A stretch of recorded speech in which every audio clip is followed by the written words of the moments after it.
Welcome to Not Milk Never Milk. Subscribe if you're lactose intolerant. You open an elevated command prompt right now. This is required because password changes affect system accounts. Once elevated, verify the exact account name. Use whoami or viewc/users because NetUser needs that string. Next, choose a strong password that satisfies local policy.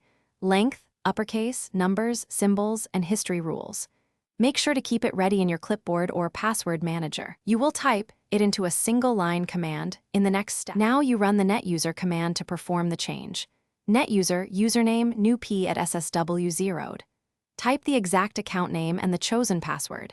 If the account name has spaces, include quotes, otherwise omit them.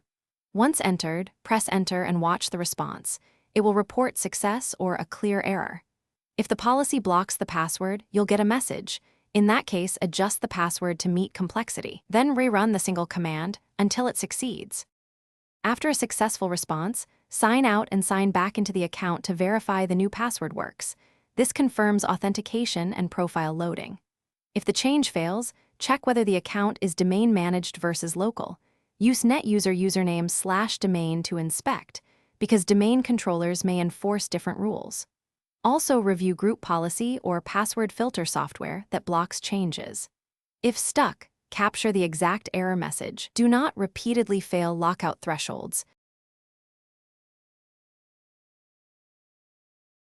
Thanks for watching. If this was helpful, leave a like and consider subscribing. See you next time.